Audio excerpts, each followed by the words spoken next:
Tallinners, and welcome to our May 2022 official Spring Kickoff edition of Tallinn Talks, a podcast and video series brought to you through the cooperation of the Tallinn City Centre Government, the City Centre New Arrivals Council, and the City of Tallinn, as part of the Tallinn City Centre for New Arrivals project.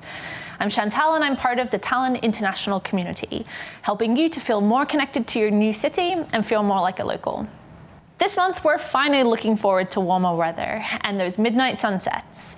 And we're going to be speaking to Karel Oja, the Deputy Mayor for Culture in Tallinn, and Natalie Metz, the Nightlife Advisor for the Tallinn City and the board member of Kultuurikatel, about all of the various events we can fill our bright nights with in the coming months. And for those for whom summer might mean more about keeping kids and teenagers entertained than being out and about in the nightlife, I'll be speaking with Tina with the Tallinn Education Department, Maria from the Lasnamäe Youth Center, and Ivar from the City Center Youth Center about the upcoming youth festivals all around the city. But first up, the local news.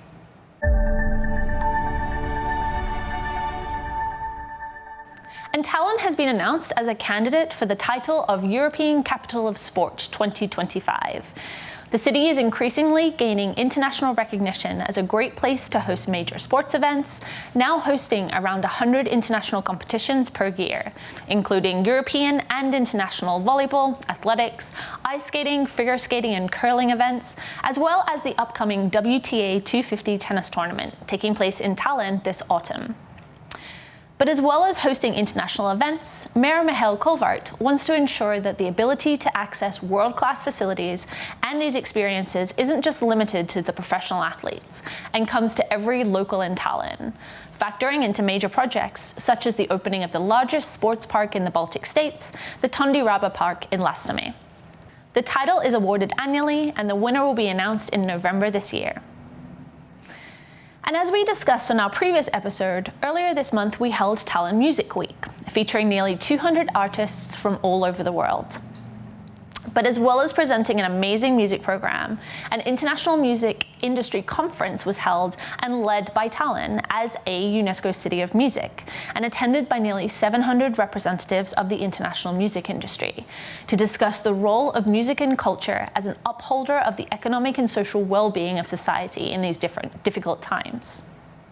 The panelists discussed how UNESCO Cities of Music can contribute to help alleviate the humanitarian crisis through concerts and online platforms for things like residences, scholarships, job offers. And Lennart Sundja, who represented Tallinn on the panel as our head of the cultural unit of the Tallinn Culture and Sports Department, said that music is a unifier of communities in crisis and has the power to bring hope even in despair. So the panel noted the incredibly inspiring decision of, for example, one of the member cities of the UNESCO Creative Cities Network, the music city of Kharkiv, in organizing one of the city's most represented music festivals underground this year, despite the active war.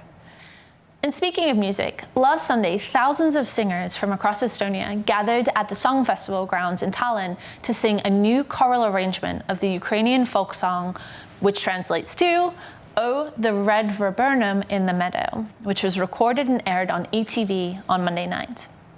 With Estonia's Song Festival tradition fundamentally tied to its independence, it was felt that this was the best way to show our support to Ukraine by singing this particular song together. And among the participants on Sunday were more than 100 choirs and individual singers from across Estonia, the US, UK, Poland, Finland, and Sweden. Many musicians across the world have now performed their own versions of the song, spreading on social media as a message of one of unity, hope, and hoping to raise both financial and moral support for the Ukraine. The incredibly stirring video is available on YouTube, including English subtitles, and with links to donate to Slava Ukraini. Switching gears slightly, so the Tallinnovation, that's a bit of a mouthful, competition is organized jointly by the City of Tallinn and the Technopole Science and Business Park, with the aim of finding smart city solutions that will improve the services and the environment of the city for residents and visitors. A record €100,000 is up for grabs for investment in smart city solutions this year. Tallinn will use the innovation competition to introduce contemporary, smart city solutions to make the city more modern, more user-friendly, less wasteful, and more engaging. encouraging cooperation between the city and the technology companies, and creating opportunities for testing, using and developing innovation hardware-based solutions and products. The innovation competition is open to companies registered in Tallinn to submit ideas focused on green technology and the circular economy, to gain financial support, pilot their projects, gain contacts, advice and resources from Tallinn City, and use the support of the Technopol network of mentors. Last year's finalists include sensors made by Thinect to give a picture of traffic and noise levels and improve traffic safety across the city. Kratworks, who make specially designed drones for public order, rescue and firefighting operations. Solintel, who produces smart hybrid street lighting powered by solar energy. And MyPack Solutions, who offer the new Ringo recycling that we may have all seen on Bolt Food for reusable packaging. Candidates can submit their applications from now until the 15th of September 2022, and ideas that are submitted earlier will have the added advantage that they can get feedback to improve their application and add more information. More information on the competition can be found and your application submitted at the Innovation Fund website, which will be shown on screen right now. And to end on some amazing news, Estonia has just become the first Baltic country to be featured in the Michelin Guide this week. Michelin inspectors highlighted 31 restaurants and gave 1 Michelin star to 2 of them, Noah Chef's Hall and 180 Degrees by Matthias Deiter. That'll be no surprises to anybody who's eaten at either of those restaurants before.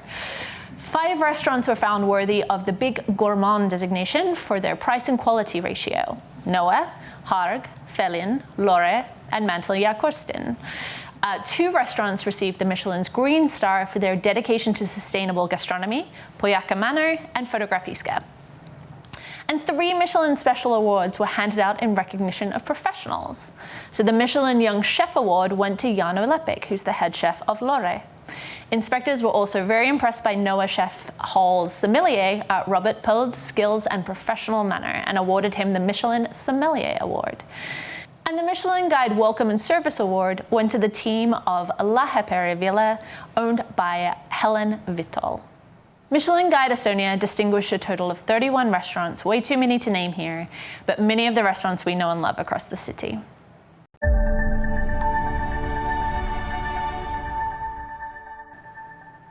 And that's a wrap on episode 11. We are nearly 1 year old of Tallinn Talks. If you want more local news content, subscribe to the Tallinn in Brief English newsletter today. The newsletter comes out once a month, provides a great overview of what's happening in the capital, and you can find a subscription link in the podcast description below. And if you live in the city centre or you're just interested in everyday updates from Keskelen, join the Tallinn City Centre for Expats official Facebook community, administered by the Tallinn City Centre government. And lastly, don't forget to subscribe to us, the Tallinn Talks YouTube channel as well, while you're at it. I'm Chantal, thank you for joining us. Get out there and enjoy the sun, and we will see you next month.